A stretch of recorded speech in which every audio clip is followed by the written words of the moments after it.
견딜 만한 단조로움. 그의 고단한 평일이 드디어 끝났다. 월요일부터 시작된 닷새라는 시간은 그에게 있어서 가만히 숨을 참은 상태로 미적지근한 물속에 잠겨 있는 것과 같았다. 금요일 밤이 돼야 겨우 물 밖으로 얼굴을 내밀고 새로 공기를 들이마시는 것이 허락된다. 그리고 고향이라는 단어가 어울리는 기분이 그를 찾아온다. 그 상태는 일요일 밤까지는 아니어도 그런대로 지속된다. 최근 그 고양되는 감각은 평일의 끝, 세밀하게 들어가면 금요일 점심시간이 지날 무렵부터 거의 자동적으로 생겼다. 이른바 파블로프의 개가 흘리는 침 같은 것이다. 그에게 있어서 이번 주는 다른 어떤 때보다도 힘든 한 주였다. 매일매일 밤늦게야 일이 끝났다. 그 덕에 완전히 나가떨어졌다. 하지만 그것은 다름 아닌 본인 탓이다. 그가 요령이 없어서 그렇게 되어버렸기 때문이다. 그가 그 업무를 맡게 된 것이 도대체 몇 년인가. 그런데도 좀처럼 요령이 생기지를 않는다. 그 이유는 그에게 일에 대한 향상심이 없어서라는 게 명백했다. 하지만 직장 동료들은 그에게 아무 말도 하지 않았다. 충고든 욕이든 아무 말도 하지 않았던 것이다. 왜 그러는지는 그도 쉽게 상상이 갔는데 아마 모두들 그에게는 가망이 없다고 봤기 때문일 것이다. 이런 심신의 피폐가 본인 책임이라는 것을 정확하게 파악하고 있다고 해서 그로 인해 문드러지는 크기가 줄어드는 것은 아니다. 자기한테 잘못이 있으니까 할 수 없는 거라고. 빚이라도 진 듯한 감정이 온몸에 이 어두침침한 감각에 들볶이는 것을 막아줄 수도 없다. 그에게는 생각이 있었다. 만약 차라리 강제로 그렇게 된다면 얼마나 편할까. 지금 같은 상태에서는 그는 거의 한계였다. 그래도 그는 이날 직장에서 나와서 자기 아파트로 곧장 가지 않았다. 오히려 그런 상태였기 때문에 더욱더 곧바로 집으로 간다는 선택지는 처음부터 존재하지 않았다. 당연하다. 그렇게 살면 살아있는 이유를 잃게 된다. 살아있는 이유를 잃게 된다고? 이렇게 말하면 너무 거창하게 들릴지도 모른다. 하지만 의외로 그렇지가 않다. 그는 오늘 밤 연극을 보러 갈 것이다. 왜냐하면 그 공연의 광고 전단에 이런 문구가 쓰여 있었기 때문이다. 이것은 이미 연극이 아닙니다. 남자와 여자가 선보이는 리얼 퍼포먼스입니다. 이런 내용이었다. 거기에 적힌 극단 이름을 보니까 처음 보는 이름이었다. 극장도 한 번도 가본 적이 없는 곳이다. 주상복합 건물 제일 꼭대기 한 층을 전면으로 터서 3, 40명 정도가 들어갈 수 있게 만든 곳인데 공연을 위한 얼터너티브 스페이스 같은 그런 장소다. 전단지에는 이렇게도 쓰여 있었다. 공연장 규모가 매우 작습니다. 서둘러 예약해 주시기 바랍니다. 하지만 예약을 하려고 전화했을 때 받은 인상으로는 전화 받는 쪽의 대응이 너무 서툴렀고 설마 진짜로 예약 전화가 올 줄이야 하고 놀란 것 같은 느낌마저 들었다. 그는 각진 배낭을 메고 일터를 나와서 지하철역 지상 출입구가 위치한 거대한 교차점을 향해 평소보다도 훨씬 빠른 걸음으로 간다. 그가 발걸음의 속도를 낸 것은 물론 본인의 의지이기도 했지만 동시에 거의 무의식으로 그런 스피드가 나온 것이기도 했다. 지하로 내려갈수록 넓어지는 지하 공간. 그 안으로 계단을 뛰어내려가는 그의 몸뚱이는 자기가 느끼기에도 위험할 정도로 속도를 내고 있었다. 하지만 그는 제동을 걸지 않고 그대로 갈 길을 향했다. 개찰구까지 이어지는 지하 통로는 천장에 매달린 형광등이나 벽에 쭉 늘어선 광고판 빛으로 충분히 밝았고 그래서 초라해 보일 정도였다. 그 지하 통로를 돌진이라도 할 기세로 그는 쑥쑥 앞으로 나아갔다. 그의 이러한 움직임은 현재 그 안에서 작용 중인 고양 상태에 영향을 받은 것이었다. 그런 성큼성큼한 걸음이 바로 그의 고양을 표현해주고 있다고 볼 수 있었다. 그는 느낌 있게 몸을 흔들며 춤을 추지도 목청껏 노래를 부르지도 않는다. 무엇보다 옆에서 그를 보는 사람한테는 그의 성큼성큼한 걸음이 시원스러워 보이지도 않고 경쾌해 보이지도 않을 것이다. 자기 걸음이 생기발랄하지 않고 그저 걸신 들린 사람처럼 보일 게 분명하다는 사실은 누구보다도 그가 제일 잘 알고 있었다. 그는 계속 뛰어내려가 플랫폼에 도착했다. 머지않아 안내방송이 나왔다. 잠시 후 열차가 도착합니다. 처음에는 어둠 속에서 지하철 차체 선두에 있는 헤드라이트가 살짝 보였다. 이어서 열차 소리가 들리고 그 소리는 점점 커졌다. 잠시 후 주행음에 비해 너무 소심한 바람을 일으키며 전철이 들어왔다. 열차가 멈추고 문이 열리고 그는 그 안으로 쑥 들어갔다. 매일 출근할 때 타는 지하철이었다. 단 이번에는 집에 갈 때와 반대 방향이다. 전철을 타고 보니까 숨이 차서 헐떡거리는 소리가 예상 외로 울려 퍼졌다. 스스로 느끼기에도 시끄러울 정도였다. 승객들 대부분이 그의 숨소리에 당연히 노골적이지 않고 무관심한 척했지만 상당히 명확하게 싫은 내색을 하고 있었다. 하지만 겨우 그 정도로 무너져 내리지 않을 만큼 그의 체내를 돌고 있는 고양 감각은 지속적으로 작용하고 있었다. 그는 전철문 윗부분에 붙어있는 노선도를 올려다보았다. 어디서 내려야 할지 그것을 보려는 것이 아니었다. 그건 벌써 몇 번이나 확인해 둔 상태였고 완벽하게 머릿속에 들어 있었다. 8번째 역에서 전철을 내렸다. 갈아타기 위해서다. 그가 갈 방향을 화살표로 표시해 놓은 표지판 아래로 환승역 플랫폼까지 350m 라는 정보가 적혀 있다. 그 350m를 그는 아까처럼 돌진하듯이 사람들을 추월하며 성큼성큼 걸어갔다. 이번에 탄 전철은 2번째 역에서 내렸다. 거기가 오늘 밤에 갈 극장에서 제일 가까운 역인 것이다. 플랫폼에 발을 내딛자마자 그는 다시 속도를 냈다. 교통카드를 개찰구 터치하는 곳에 가져다 대는 데에도 너무 힘이 들어가서 그 소리에 아주 잠깐이었지만 주위 사람들의 이목이 그에게로 집중되었다. 구불구불하게 생긴 에스컬레이터로 지상까지 올라가는 동안 그는 걸어 올라가는 사람들을 위해서 비워둔 에스컬레이터의 오른쪽으로 쭉쭉 올라가서 역 밖으로 나왔다. 상식적으로 보았을 때 가는 길에 편의점 한두 개는 있을 거라고 생각했다. 예상대로 편의점이 있었고 그는 거기서 페트병에 담긴 물을 샀다. 그 물을 연거푸 마시며 그는 걸었다. 그리고 주상복합 빌딩이 서로 밀치며 서 있는 것 같은 이 일대로 들어왔다. 처음 와본 데였는데 그래도 의외로 헤매지 않고 잘 왔다. 우연히 빌딩 하나가 눈에 들어왔다. 다소 때가 낀 유리문 옆에 걸린 간판에 그가 가려던 빌딩 이름이 적혀 있었다. 유리문을 밀고 안으로 들어갔다. 로비는 좁았다. 사실 로비라고 부르기도 못한 곳이다. 겨우 몇 발짝을 떼니까 엘리베이터 앞이었다. 엘리베이터를 기다리고 있는데 잠시 후 또 한 사람이 들어와서 그 바로 뒤에 섰다. 남자였고 음악을 듣고 있었다. 이어폰에서 노랫소리가 새어나와서가 아니라 그냥 존재 자체로 음악을 듣고 있다는 기운이 풍겼다. 그 남자도 그와 똑같은 것을 보러 온 것이었다. 엘리베이터가 도착했다.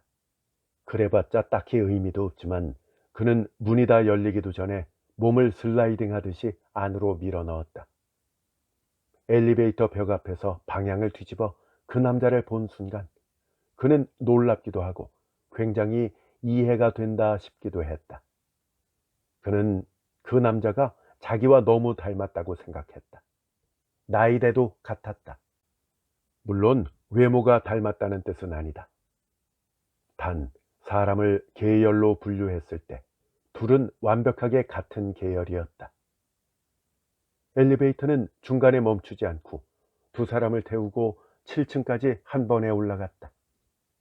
도착해서 문이 열렸다. 그는 엘리베이터 문을 연체로 두려고 열림 버튼을 누르고 동승자를 향해 애매한 얼굴을 내밀었다. 그리고 동승자에게 인사를 하려는지 말려는지 머리를 약간 숙일 것처럼 하고 먼저 나가라는 듯한 몸짓을 했다. 그리고 거의 무의식적으로 왼손이 앞으로 나가기도 했다. 그러자 동승자는 그가 지금 했던 행동을 그대로 반복했다. 즉, 아주 조금 머리를 숙이는 것 같은, 닭이나 비둘기가 걸으면서 내는 목의 동작과 똑같은 동작을 했다. 동승자는 먼저 엘리베이터를 내렸다. 문이 열리고 그 앞에 펼쳐진 공간은 1층 로비의 테두리를 한 바퀴 도려낸 것처럼 좁았다. 벽에 붙어 들어선 접이식 철제 의자에 20대 중반인 여자 2명이 앉아서 이쪽을 보고 있었다. 두 사람은 어서 오세요 라고 인사했다. 두 여성 앞에는 긴 접이식 책상이 놓여 있었다. 종이에 꽉 차게 큰 글씨로 티켓이라고 출력한 평범한 A4 용지를 책상의 상단 중앙부에 셀로판 테이프로 고정시켜서 종이가 책상 앞으로 달랑거리게 만들어 놓았다. 엘리베이터 동승자였던 남자가 좌석을 배정받는 동안 그는 뒤에서 기다렸다. 두 여자 중 한 명은 얼굴이 갸름하고 턱이 나왔다. 꽃무늬 원피스를 입고 있었다. 다른 한 명의 얼굴은 대조적으로 옆으로 길었다. 초록색 두툼한 테로 된 안경을 썼다. 옷은 블랙톤이었다. 그가 멍하니 있어서 그랬는지 앞에 선 남자는 금방 티켓을 받았다. 그의 순서가 되었다. 그는 자기 이름을 말했다. 책상 위에 엑셀 서식으로 된 예약자 리스트가 있었다. 그 중에 가타카나로 적힌 그의 이름을 그는 그녀들보다도 먼저 발견했다. 여기 있다고 알려주려고 하는데 바로 그 직전에 블랙톤의 초록 안경을 쓴 여자가 아, 이건가? 하고 조그만 소리로 말했다. 그녀는 그의 이름 위에다가 핑크색 형광펜으로 표시를 했다. 그리고는 3,500인입니다 하고 말했다. 그는 그 금액을 지불했다. 이미 예상한 바였지만 극장 안으로 들어가 보니까 안은 꽤 좁았다. 어두컴컴했는데 벽 한 면이 검은색이라는 것은 알 수 있었다. 천장은 2미터 조금 넘을까 말까 한 정도밖에 되지 않았다. 객석 쪽에는 한 열의 철제 의자가 10개쯤 놓여 있고 그것이 총 4열이었다. 바닥은 전체적으로 검은 리놀륨 시트를 새로 깔았다. 객석과 무대가 바닥 소재가 다른 것도 아니고 단차가 있는 것도 아니었다. 무대 위에는 세트나 소품도 전혀 없었다. 무대 뒤쪽으로 커다란 흙막이 걸려 있고 무대 양 사이드용 막이 달려 있었다. 그게 다였다. 그가 보기에 이미 객석에 앉아 있는 사람이 3명이 있었다. 3사람 모두 서로를 의식해서 적당히 거리를 두고 앉아 있었다. 그건 마치 어떤 법칙 같은 것이 있어서 자연스럽게 그 법칙에 따른 것처럼 보였다. 그 중에 한 명은 엘리베이터 동승자였던 남자다. 지금 마침 맨 끝줄 오른쪽 자리를 잡고 앉아서 굶실굶실 가방을 내려놓고 휴대전화 전원을 끄려던 참이었다. 당연히 그도 역시 이 법칙에 따라 자리를 정하기로 하고 두 번째 줄 한가운데로 가서 앉았다. 자동으로 그 자리에 이끌렸기 때문이다. 그는 휴대전화로 시간을 확인했다. 공연이 시작되려면 아직 15분이나 남았다. 그렇다면 이렇게까지 급히 뛰어올 필요가 없었다는 것이 된다. 그는 각진 배낭에서 책을 꺼냈다. 서점 직원이 종이 커버를 씌워준 책이었는데 한나 아렌트의 인간의 조건 문고판이었다. 철제 의자 아래로 배낭을 눕혀 넣은 뒤 그는 인간의 조건에 끼워둔 책갈피를 집어서 그 페이지부터 읽기 시작했다. 한나 아렌트에 따르면 인간의 기본적인 활동력에는 세 가지가 있다. 첫 번째는 생명을 유지하기 위해 행하는 것으로 이것은 노동이라고 불린다. 두 번째는 인간의 생명보다도 길게 지속하는 것, 즉 사업이나 작품과 같은 어느 정도 영속성을 지닌 것을 위해 행하는 것인데 이것은 일이라고 불린다. 그리고 세 번째는 활동이다. 그런데 그는 이 활동이라는 것이 도대체 무엇인지 아무리 보아도 이해가 잘 되지 않았다. 그가 지금 막 읽고 있는 부분은 노동에 대해서 논하는 제3장이었다. 제4장은 일, 제5장은 활동이 논술의 중심이었다. 그리고 인간의 조건은 총 6장으로 된 책이었다. 그는 이때 글자를 눈으로 좇고 있기는 했지만 내용은 그다지 머릿속으로 들어오지 않았다. 새로운 관객들이 뜨문뜨문 극장 입구에 나타날 때마다 그쪽으로 눈이 가서 책에서 얼굴을 들었다. 그리고 새로운 관객이 어느 자리를 잡는지 지켜보았다. 관객은 전원 남자였다. 그리고 전부 혼자였다. 그러니까 그는 그런 그들 중 한 명에 지나지 않는 것이다. 공연을 시작할 시간이 된 시점에서 객석은 3분의 1도 차지 않았다. 그 후 5분 동안 3명이 더 왔다. 그들도 역시나 모두 남자였고 혼자였다. 드디어 조명이 천천히 어두워지고 곧 시작이라는 것을 눈치챈 그는 결국 겨우 한 페이지 넘기고 거기까지밖에 읽지 못한 인간의 조건에 허둥대며 책갈피 줄을 껴놓고 책을 덮었다. 몸을 굽혀 각진 배낭을 찾아 여기는 책 넣는 곳이라고 정해둔 지퍼 달린 포켓에 어슬렁어슬렁 쑤셔 넣었다. 잠시 뒤 극장은 완전히 어두워졌다. 그 사이에 그는 고쳐 앉았다. 엉덩이 위치를 아주 약간이기는 하지만 살짝 뒤로 가져갔다. 그리고 철제 의자의 등받이에 최대한 등이 많이 닿도록 자세를 취했다. 그래도 아직 무대는 밝아지지 않았고 그래서 이번에는 양팔을 머리 위로 올려서 스트레칭을 해보기도 하고 그 자세를 유지한 채 상체를 좌우로 왔다 갔다 해보기도 했다. 그러는 사이 그가 생각했던 것은 자기가 인간의 조건이라는 책을 읽는 것 같으면서도 전혀 읽지 않았다는 것이었다. 내용 따위는 거의 아무것도 머리에 들어오지 않는 상태에서 시선을 글자 위로 굴리고 있었을 뿐인 것이다. 그는 그런 자신에게 마음 깊이 넌더리가 났지만 이러는 게 처음 있는 일도 아니지 않나 새삼 깨닫기도 했다. 그는 눈을 세게 감았다. 어둠 속이었기 때문에 눈앞에 보이는 것은 하나도 변한 것이 없었다. 하지만 그런 건 그다지 큰 문제가 아니었다.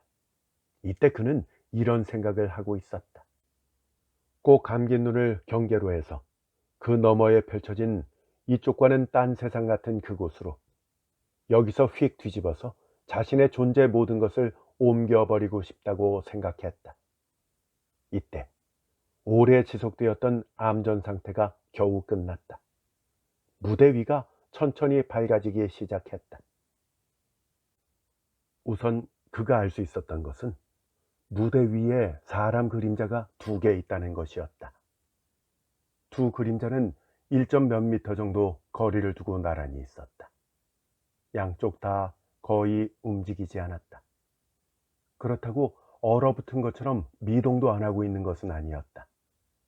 무엇을 하는 것도 아니고 그냥 잠시 멈춰 있다는 느낌이었다.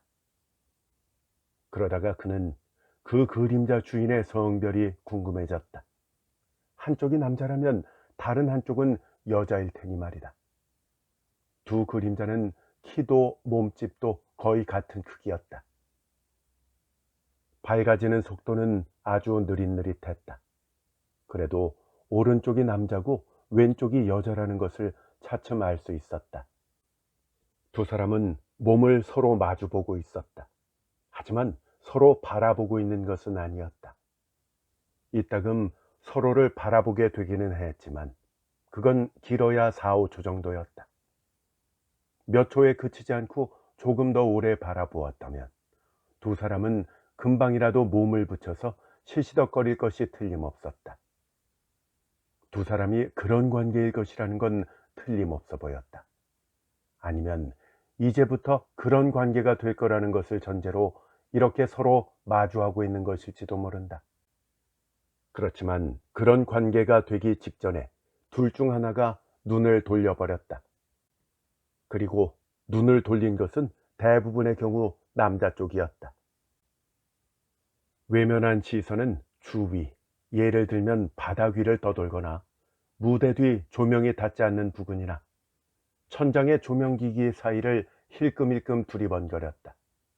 다만 두 사람의 시선이 객석 쪽으로 다가오는 일은 결코 없었다. 단지 그러고 있을 뿐 아무 일도 일어나지 않는 상태가 쭉 이어졌다. 1분 이상 지났는데 아무 변화도 전개도 일어나지 않았다. 그러면서 이 둘은 이미 상당히 긴 시간 동안 이러고 있다는 느낌을 풍기고 있었다. 즉, 이 두 사람은 실제로는 1분 반 정도 전에 암전 중에 무대 위로 올라와 이렇게 서로 마주하고 있었다는 것인데, 그런 것과는 다른 차원으로서 관객이 받은 인상은 몇 분이나 몇 시간, 며칠이나 몇 년 같은 측정이나 비교가 가능한 길이를 말하는 게 아니라 시간 그 자체에 포함된 길이라는 요소가 그대로 드러나 있었다. 즉, 그런 분위기가 든다는 식으로 그렇게 감지되는 길이를 말하는 것이다. 그런 길이의 감각이 두 사람이 이렇게 몸을 마주하고 그러나 거의 서로 바라보지는 않으면서 시간을 보내는 이 무대 위에는 이미 존재해서 떠돌기 시작한 것이었다. 그는 자신이 지금 실제로 탐지하고 있는 그 길이의 감각과 무대가 밝아지고 나서 아직 겨우 1분 정도밖에 지나지 않았다는 사실, 그 사이에 너무나 분명한 차이를 앞에 두고 어느 것을 믿어야 할지 알 수 없어서 현기증이 나는 것 같았다. 하지만 물론 이건 뭘 믿고 안 믿고의 문제가 아니었다. 어쨌든 그런 느낌이 겨우 1분 만에 조성될 수 있는 것이다. 어쩌다 몇 초간 두 사람 사이의 시선이 오고 가는 것을 보고 그가 생각한 것은 그 시선이 어느 한쪽으로 기울지 않고 수평으로 오가고 있다는 것이었다. 그러니까 두 사람의 키가 같다는 의미다. 무대 위에 있는 사람의 실제 키가 어느 정도인지 그는 가늠할 수 없었지만 두 사람의 키가 같다는 건 남자가 비교적 키가 작은 편일지도 모르고 여자가 키가 큰 편일지도 모른다는 말이다. 때로는 무대가 사람을 실제보다도 크게 보이게 만든다. 하지만 때로는 작게 보이게 만들 때도 있다. 그는 여자의 발밑을 보았다. 여자는 굽이 높은 구두를 신고 있지는 않았다. 여자가 신고 있었던 것은 스니커였다. 조명이 어두운 데다가 원래부터 자연광은 아니기 때문에 색깔을 구분하기가 쉽지 않았지만 아마도 그것은 핑크색 스니커 같았다. 측면에 박힌 나이키 마크는 아무래도 금색 같았다. 설마 그냥 칙칙한 흑색은 아닐 테니까. 여자는 스니커 안에 복사뼈까지 못 미치는 길이의 이너 삭스를 신고 있었다.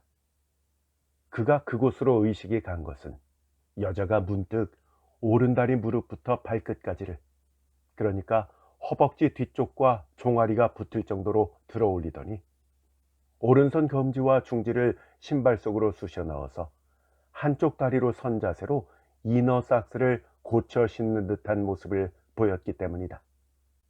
혹은 발을 긁은 것인지도 모른다. 두 사람 모두 거북하고 무료해 보였다. 그래서 여자는 발이 가려워진 것이 아닐까. 그리고 또 여자는 몸 앞에서 양손을 깍지 꼈다가 바로 풀어버리고 무릎 관절에 손바닥을 댔다가 바로 떼고 어깨를 움츠렸다가 팔꿈치나 목 부근을 잽싸게 몇 번 긁어댔고 아까 이너삭스 안에 쑤셔 넣었을 때처럼 검지와 중지로 안경이 코에서 흘러내리려 하는 것을 바로잡았다. 여자는 안경을 쓰고 있었다. 안경의 프레임도 스니커와 마찬가지로 핑크색이었다. 여자는 머리가 길고 그것을 뒤에서 하나로 묶었는데 거기에 쓴 슈슈 머리끈도 핑크색이었다. 한편 남자는 언뜻 보아서도 여자보다 훨씬 동작이 적었다. 그렇다고 여자보다 차분해 보인 것도 아니다. 오히려 남자 쪽이 뭘 하면 좋을지 모르겠어서 상당히 난감해하고 있어서 한심스럽게 비춰주고 있었다고 볼 수도 있다. 서로를 바라보는 이 행위는 어쩐지 남자가 완벽하게 열쇠에 몰린 느낌이었다. 애초에 이건 승부도 뭣도 아니지만 말이다. 남자는 머리카락을 밝게 탈색했다. 아마도 금발일 것이다. 그 금발로 보이는 탈색된 앞머리 정중앙 즈음에 완만한 활 모양으로 약간 뭉친 가닥이 있어서 절묘하게 드리워진 그곳이 신경 쓰였다. 남자는 무슨 일이 있을 때마다 그 부근을 손가락으로 만지고 상태를 확인하고 살짝 손으로 괜히 건드려서 오히려 흐트러진 것을 원래대로 되돌리곤 했다. 그리고 또 남자는 뒤통수 언저리를 손톱을 세워 조잡하게 푹푹 몇 번 긁기도 했다. 남자가 하는 행동은 이 두 가지가 거의 다였다. 그런 식으로 두 사람이 마주보고 무얼 하는 것도 아닌 상태가 계속 이어지고 있었던 것이다. 여기까지 얼마만큼의 시간이 경과했을까? 5분이라고 하면 그런 것 같고 15분이라고 해도 그럴지도 모르겠다고 생각할 것 같다. 정확한 시간은 그는 모른다. 남자도 여자도 말 한마디 하지 않았고 이 상태는 계속되고 있었다. 다음 전개로 넘어갈 것 같은 기미도 없다. 맨 처음에는 무대 위의 어색함, 무대 위에서 이렇다 할 어떤 일도 일어나지 않는다는 것이 퍼포먼스로서 긴장감으로 결실을 맺는 것처럼 느껴졌다. 하지만 이것이 지속되면서 두 사람 사이의 어색함은 점점 더해지기만 하고 퍼포먼스의 긴장감은 점점 희미해질 뿐이었다. 객석에서 침착성을 잃고 부들부들하는 소리가 여기저기서 들려오기 시작했다. 언제까지 이 지루한 상태가 계속되는 걸까? 대체 이런 걸 언제까지 보고 있어야 할까? 어디선가 샘솟은 그런 의문은 점차 일정한 양에 달하더니 곧 그것을 초월해서 결국 누가 보아도 그 존재가 명백하게 극장 안을 연기처럼 떠돌기 시작했다. 그런 공기 때문에 무대 위의 남자와 여자도 영향받지 않을 수는 없었을 것이다. 더 민감하게 부담을 느끼고 곤혹스러워하고 초조한 모습을 보인 것은 여자 쪽이었다. 여자는 뒤로 묶은 머리에 핑크색 슈슈 머리끈 위치보다 더 아래 머리카락 끝을 오른손으로 쥐었다. 그리고 잡은 머리카락을 세게 당겼다. 분명 두피에 아픔이 느껴졌을 거다. 그 아픔으로 자기한테 무슨 일이든 일어나게 하려는 것처럼 보였다. 여자는 계속 움켜진 머리카락 다발을 무슨 기계 조작 레버를 들어 올리기라도 하는 것처럼 힘껏 위로 올렸다. 그러자 여자 얼굴은 바닥을 향하는 모양이 되었다. 여자의 얼굴은 그렇게 당분간 고개를 숙인 상태가 되었다. 이 시점에서는 그 모습이 무슨 생각을 하고 있는 것 같다고 할 정도밖에 추측되지 않았다. 여자는 잠시 후 움켜쥔 머리카락 다발에서 오른손을 뗐다. 그리고 고개를 들어 남자를 보았는데 이때 여자는 마침내 그 전까지와는 다르게 물끄러미 남자의 얼굴을 바라보았다. 여자가 어떤 각오를 하고 결의에 차서 그런 행동을 하는 것 같다고 그는 간파했다. 그리고 그 각오와 동등한 무언가를 눈앞의 남자에게 요구하려 하고 있다는 것도 역시 간파할 수 있었다. 이렇게나 강렬하게 응시하는 행동에 대한 망설임이나 부끄럽고 바보 같아서 그만두고 싶어지는 기분이 아무래도 여자에게 전혀 없지는 않을 것 같았다. 하지만 여자는 지금 그런 마음을 필사적으로 억누르고 없애려는 것 같았다. 조금 전까지 고개 숙이고 있던 시간, 또 머리카락 타발을 세게 잡아당기던 시간은 이렇게 물끄러미 남자를 응시하기 위한 준비 시간, 즉 이걸 시작하기 위해서 마음의 준비를 해두는데 할당된 시간이었던 것은 아닐까. 남자는 기습 공격을 당한 꼴이 되었다. 남자는 평정을 가장하려는 듯 했다. 하지만 동요하고 기가 꺾이는 것처럼 보였다. 남자의 동요, 다시 말해 준욱은 남자의 몸에 흡사 한기로 작용하고 있는 듯 했다.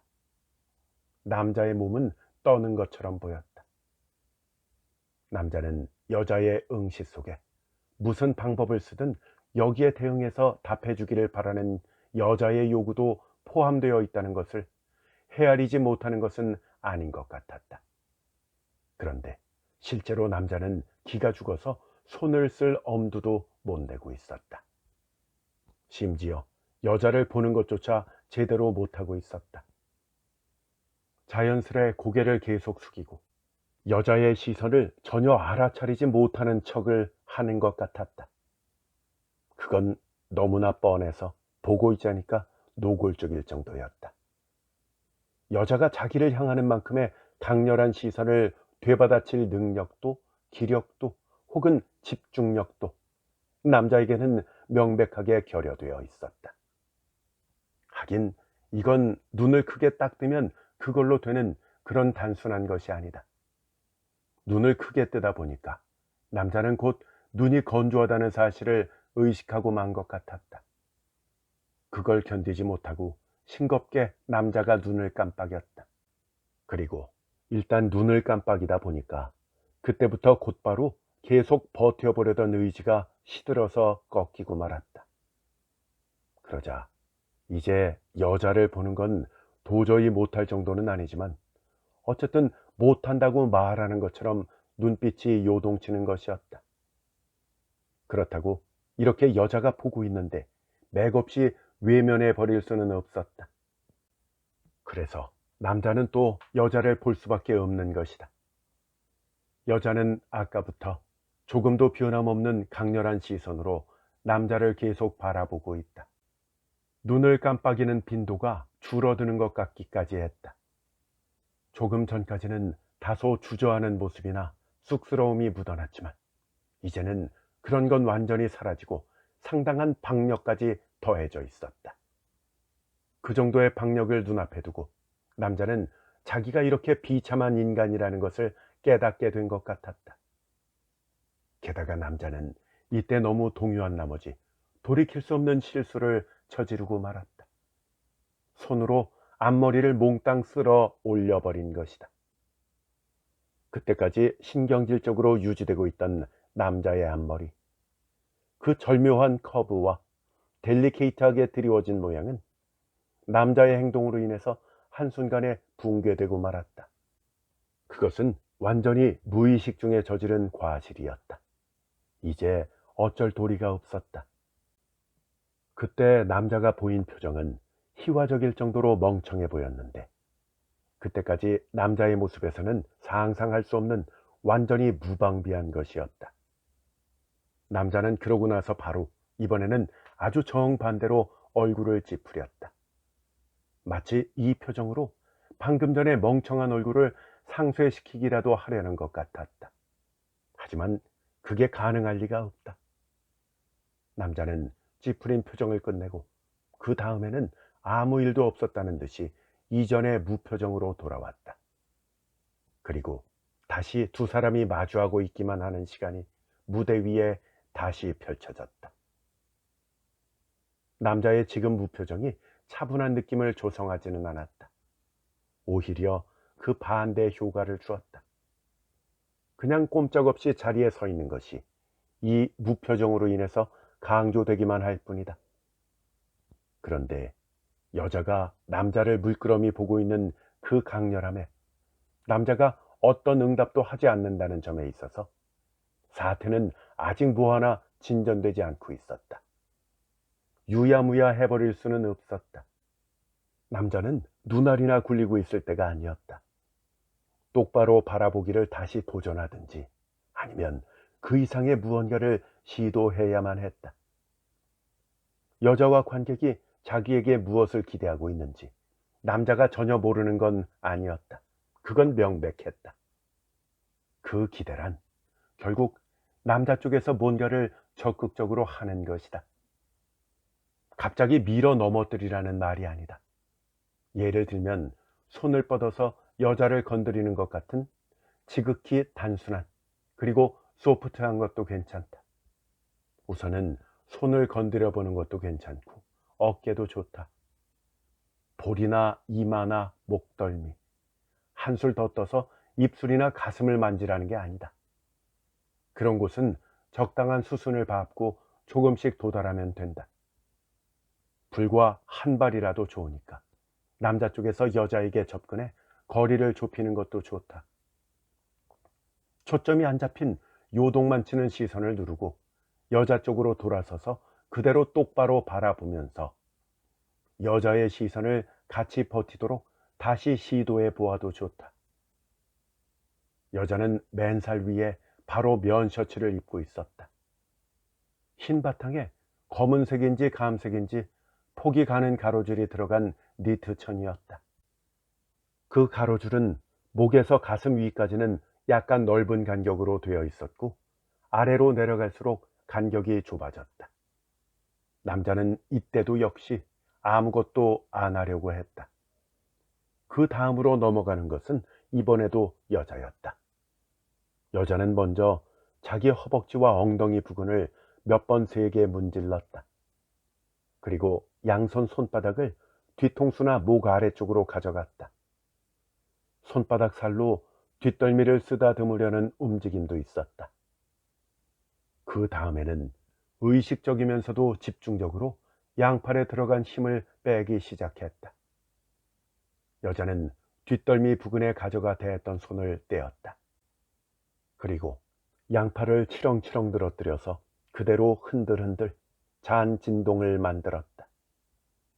잠시 그러는 동안 팔의 경직, 그리고 밖에서 보아도 알 정도로 옥조이던 느낌이 꽤 많이 사라져갔다. 어깨에서 팔이 축 늘어져 흔들거리게 내버려 두었다. 그러는 동안 남자는 여태까지 그랬던 것처럼 아무것도 하지 못하고 여자에게 쓸만한 얼굴도 보여주지 못한 채로 거기에 어색하게 서 있었다. 그리고 여자는 양팔이 완전히 풀린 것을 느끼고 남자에게 다가갔다. 이제 거드름 피우지 말고 당당하게 가보자 하는 느낌으로. 이제 두 사람의 거리는 50cm 정도가 되었다. 여자는 그 지근거리에서 남자를 잠깐 동안 살짝 따지는 듯한 느낌을 섞어가면서 힐끔힐끔 둘러보았다. 하지만 그건 5초도 되지 않아 끝났다. 아마도 아무리 힐끔거려도 남자가 자신에게 무슨 행동을 할 리가 없다는 걸 이미 알고 있었기 때문일 것이다. 여자는 오른팔을 뻗어 남자의 머리카락을 스쳤다. 정수리 근처를 날렵하게 잡아 올리듯이. 조명은 더 밝아졌고 색깔은 정확하게 알아볼 수 있게 되었다. 남자의 머리가 역시 금발이라는 건 이제 확실해졌다.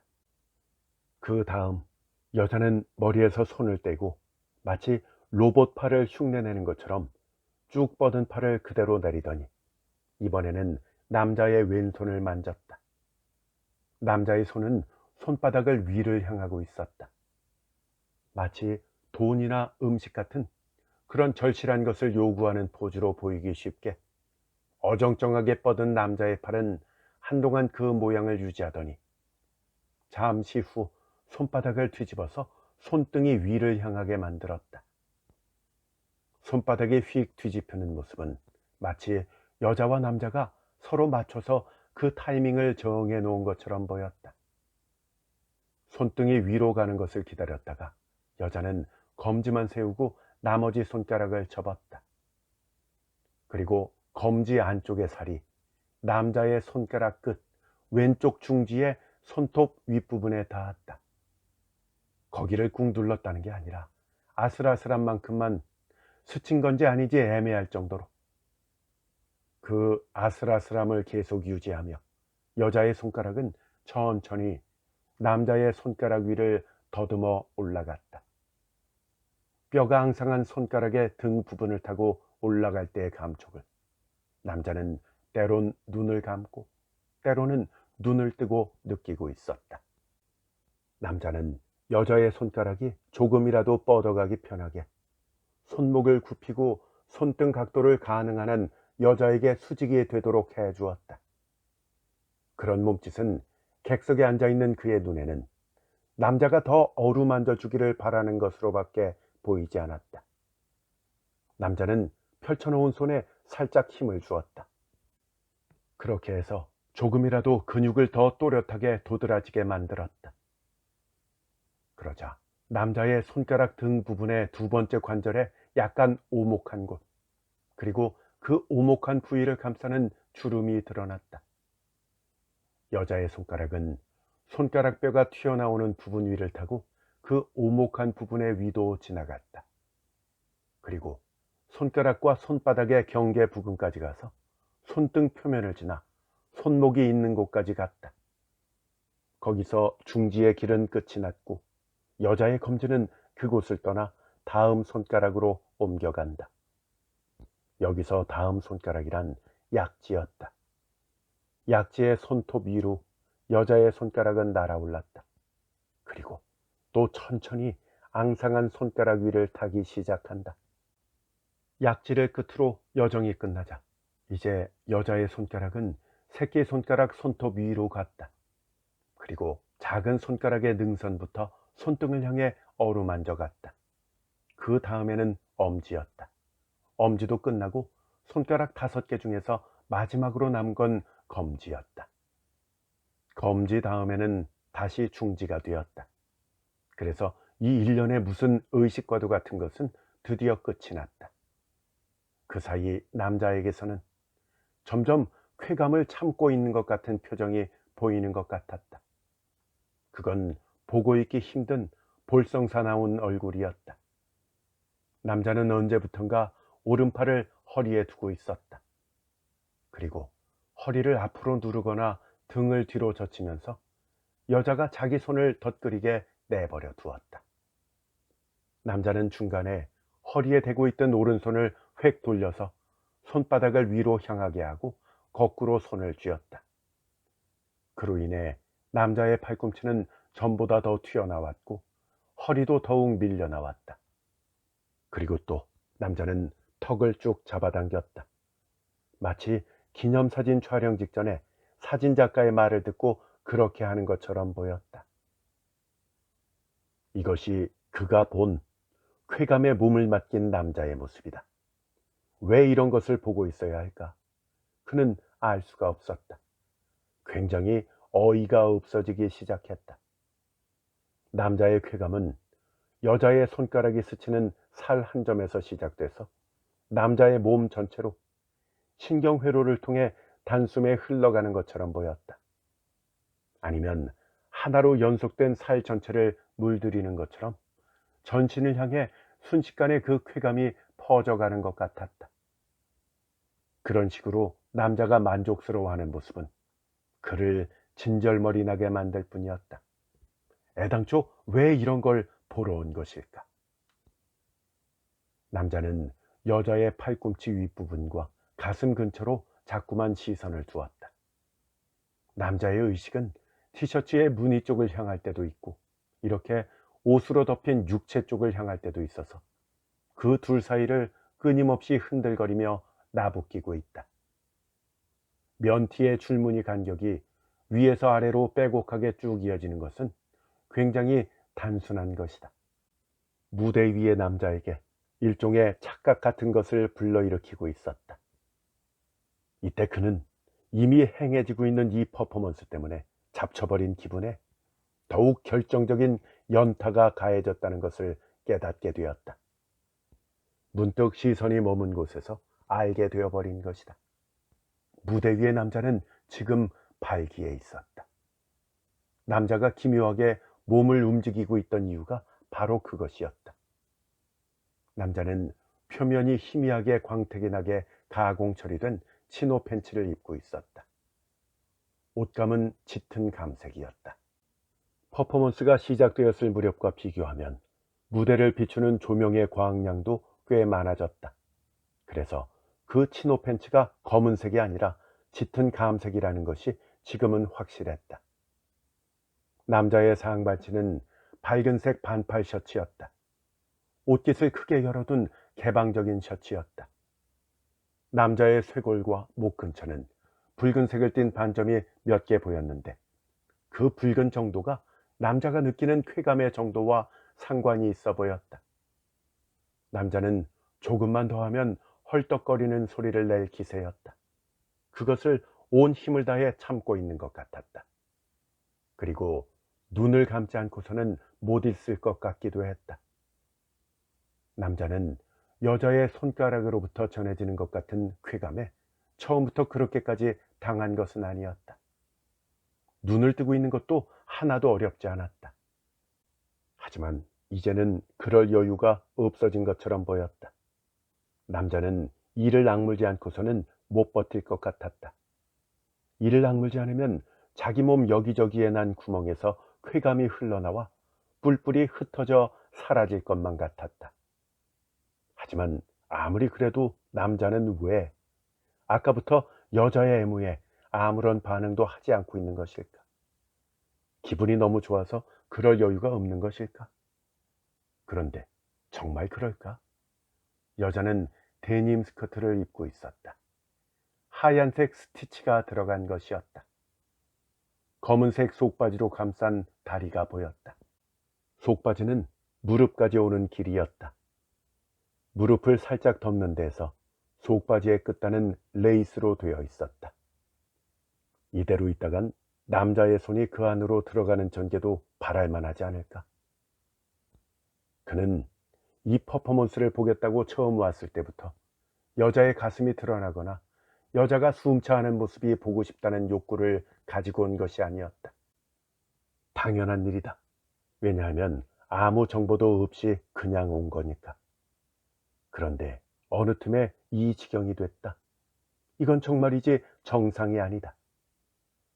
그가 그런 생각에 빠져 있을 때 남자가 자기 얼굴을 여자 얼굴로 가져다 대고 있었다. 남자가 적극적인 움직임을 보인 것은 이때가 처음이었다. 이걸 보고 그는 남자가 여자한테 입 맞추려고 하는 건 아닌가 싶었다. 그런데 남자의 입은 여자의 입도 뺨도 코도 또 이마도 아닌 여자의 귓가를 향했다. 그럼 남자는 여자의 귓가에 숨을 불어넣으려는 건가? 이번에 그는 그런 생각을 했다. 하지만 그것은 틀렸다. 남자는 여자에게 무언가 짧게 몇 마디를 말했다. 그리고 그게 다였다. 남자는 여자에게서 얼굴을 떼었다. 남자는 뭐라고 말했을까? 그는 이렇게 생각해 보았다. 뭐 하고 싶어? 물어본 것이 아닐까 하는 생각. 그리고 이 추측이 아마 맞았다고 잠시 후 그는 생각했다. 왜냐하면 그 직후 이번에는 여자가 남자의 귓가에 입을 대고 또 짧게 몇 마디를 했기 때문이다. 그렇다면 여자는 도대체 무슨 말을 했을까? 그쪽은 뭐 하고 싶은데? 하고 되물었을까? 하지만 구체적으로 무엇인가를 요구한 것 같지도 않았다. 왜냐하면 그 후 남자가 여자한테 딱히 무언가를 하지는 않았기 때문이다. 그러나 잠시 후 여자가 아마도 이건 기다리다 지쳐서 그런 걸 텐데 다시 남자의 귓가에다 무언가를 속삭였다. 그러자 남자가 고개를 끄덕였다. 그러고 나서 둘은 잠깐 동안 서로를 바라보았다. 그 사이 조명이 어두워지고 두 사람 주변에만 어슴풀에 빛이 남아있는 상태로 바뀌었다. 여자는 그 조명의 변화가 끝나기를 기다리고 그것이 움직이기 시작하라는 신호라는 것이 너무 뻔하게 보일 타이밍으로 오른손을 남자의 바지 쪽으로 뻗었다. 그건 조금 전까지 남자의 왼손을 만질랑 말랑 애무하던 오른손이었다. 이때 BGM이 흐르기 시작했다. 클래식 피아노 곡이다. 너무 유명한 노래다. 하지만 그는 제목을 몰랐다. 너무 유명해서 싸구려처럼 들렸다. 그는 여자의 오른손을 주시했다. 지금 이 상황에 어느 누구라도 다른 데를 볼 사람은 없을 것이다. 여자의 손은 단지 거기에 놓여 있을 뿐 움직이지 않는 것처럼 보였다. 하지만 남자는 한심스러울 만큼 황홀한 표정을 짓고 있었다. 그는 어떤 상황이 전개될지 여러 가지 생각을 해보았다. 하지만 이렇게 생각을 하는 동안에 노래가 끝나버렸다. CD가 끝난 것인지도 모르고 볼륨을 페이드아웃 시킨 건지도 모른다. 어쨌든 조용해졌다. 그리고 잠시 뒤 여자가 오른손을 움직이기 시작했다. 그것을 본 그는 자기도 모르게 침을 삼켰다. 철제 의자에서 약간 삐걱거리는 소리가 나게 그는 고쳐 앉았다. 여자의 손은 드디어 바지 지퍼의 쇠장식으로 향했다. 이대로 지퍼를 내릴 것이라는 것에 의심의 여지가 없었다. 하지만 이때 남자는 관객에게 똑똑히 들리는 목소리로 이렇게 말했다. 그건 됐어. 이것은 이 퍼포먼스 전체를 통틀어 유일하게 발화된 단어, 즉 대사였다. 그 말을 듣고 여자가 어떤 표정을 지었을까? 그에게는 여자의 얼굴이 보이지 않았다. 하지만 그에게는 상관없는 일이었다. 이 대사가 그를 결심하게 만들었다. 이제 1초도 더 여기 있을 이유는 그에게는 존재하지 않았다. 그는 자리에서 일어서기로 마음먹었다. 의자 아래 밀어 넣어두었던 각진 배낭을 꺼내서 앞열과 간격이 얼마 나지 않는 비좁은 통로를 옆으로 걸어 나가서 잠겨있던 무거운 출입구를 열고 그곳을 빠져나갔다.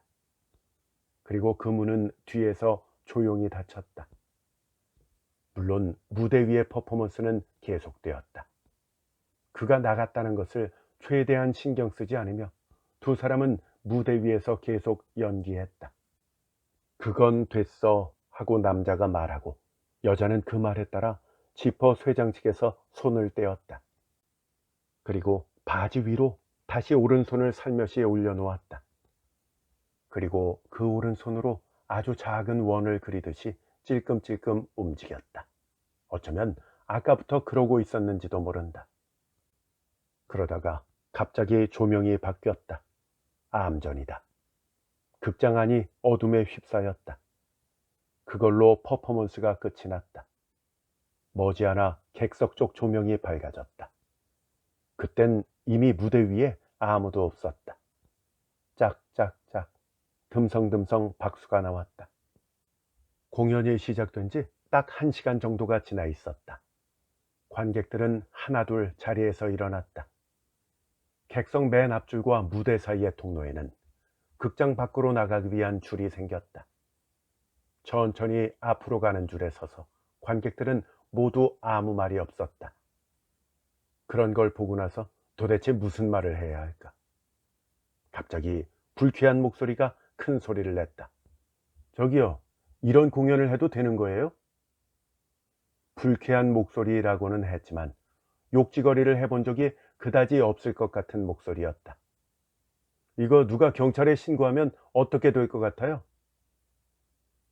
날카롭고 자꾸 뒤집어지는 목소리라 위협적이지는 않았다. 진짜 이래도 되는 거예요?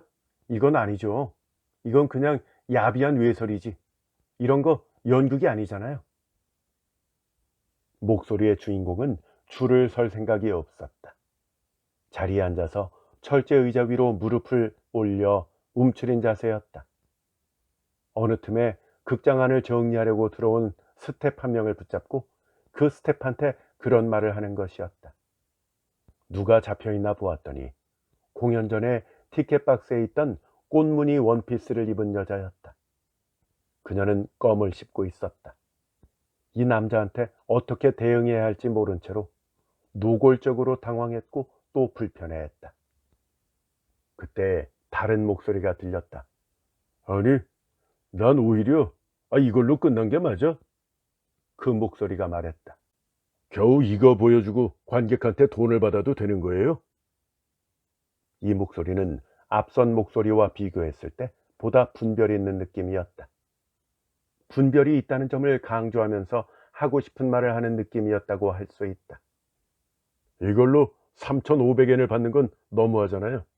아무리 생각해도 이해가 안 되네. 그쵸? 안 그래요? 납득이 되세요? 줄을 선 남자들에게 묻는 것이었다. 이 정도 기대하게 만들었으면 여자가 가슴 정도는 보여줘야 말이 되지. 그런 것도 없이 끝내는 건 도대체 무슨 생각으로 이러는 겁니까? 다들 그렇게 생각 안 하세요? 그러나 여기에 대답이라고 할 만한 반응은 아무도 하지 않았다. 무대 앞을 느릿느릿 가로지르며 몇몇 관객은 소리가 안 나게 은밀히 코를 벌름거려 무대 위의 냄새를 맡으려 했다. 하지만 판별은 불가능했다. 그런 비릿한 냄새를 조금이나마 맡은 것 같은 기분이 드는 사람도 있었다. 하지만 기분 탓에 그런 느낌이 들었을 가능성도 컸다. 엘리베이터는 7층에 도착했고 이미 그들을 기다리고 있었다. 관객은 아직 객석에 남아서 불평을 늘어놓고 있는 사람들을 빼고 전원 그 안으로 들어갔다. 꽉 찬 엘리베이터가 내려가는 동안에도 역시 완벽한 침묵이 흘렀다. 1층에 도착하고 문이 열렸다. 밖에는 비가 억수같이 쏟아지고 있었다. 비가 오다니. 아무도 그런 얘기를 들은 사람이 없었고 우산을 가진 사람도 없었다. 거의 대부분이 뛰어갔다. 그렇지만 터벅터벅 걷는 사람도 있었다. 빗줄기가 약해지기를 기다리는 사람도 있었다. 아무튼 모두 뿔뿔이 흩어졌다. 중간에 자리를 뜬 그는 이미 지하철을 타고 집에 가는 길이었다. 그가 월세로 사는 아파트가 있는 역까지 이제 얼마 남지 않았다. 전철 안에서 그가 하던 생각은 당연히 오늘 밤에 본 연극에 대한 것이었다. 그 개똥 같은 리얼 퍼포먼스는 아직도 하고 있을까? 그리고 이런 생각도 했다. 자기가 오늘 밤 본 퍼포먼스는 어젯밤에도 했을 것이고 그저께 밤에도 했을 것이다. 며칠 전부터 공연되었고 내일 밤에도 모레 밤에도 공연될 것이다. 오늘 밤에 본 것이 계속 반복해서 공연된다니 아무리 생각해도 묘한 느낌이었다. 당연하다면 당연한 것이지만 그에게는 믿기 어려운 일이었다. 사기당한 기분이 들었다. 지하철에서 내리면 역 근처에 라멘집이 있다. 그의 발걸음은 그쪽으로 향했다. 노란 간판을 단 가게였다. 그는 저녁을 먹지 않았었다. 자기가 공복인지 아닌지도 잘 몰랐다. 라멘을 먹는 것이 좋은 선택인지 아닌지도 잘 몰랐다. 아무것도 안 먹어도 될지도 몰랐다. 하지만 그는 라멘집으로 들어갔다. 카운터석밖에 없는 가게였다. 거의 텅 비었다. 그는 가운데 자리에 앉았다. 제일 오른쪽 끝 텔레비전이 비치된 바로 아래 자리에 손님이 있었다. 남자였다. 텔레비전 소리며 기척 때문에 거기에 사람이 있다는 걸 알아채기 힘들었다. 남자는 카운터에 오른팔 팔꿈치를 올려놓고 손으로 턱을 괴며 왼손으로는 휴대폰을 만지작거리고 있었다. 그는 그만 그 남자를 가만히 보았다. 하지만 그 남자는 전혀 눈치를 채지 못했다.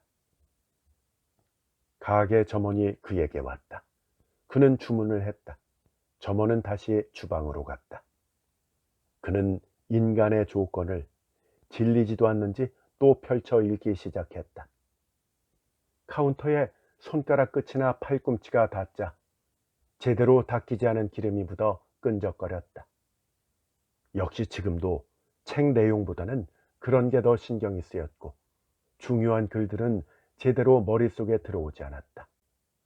아까 그에게 주문을 받으러 왔던 점원이 라멘이 든 그릇을 들고 텔레비전 아래에 있는 남자에게로 갔다. 그리고 활기찬 목소리로 말했다. 많이 기다리셨습니다. 라멘 중사이즈요. 굵고 단단한 면발에 김 추가입니다. 뜨거우니까 조심하세요. 점원은 들고 온 라멘을 카운터보다 한 단 높은 곳에 탁 하고 내려놓았다. 그 남자는 계속 휴대폰을 보고 있었다. 점원이 들어가고 조금 있다가 드디어 남자는 휴대폰을 내려놓고 턱을 괴던 손도 내리고 그릇을 잡았다. 마치 자기는 지금 조금도 배가 고프지 않다고 말하는 것 같았다. 그걸 보면서 그는 자기가 지금 툭라면 따위는 먹고 싶지 않다는 것을 이때 확실히 깨달았다.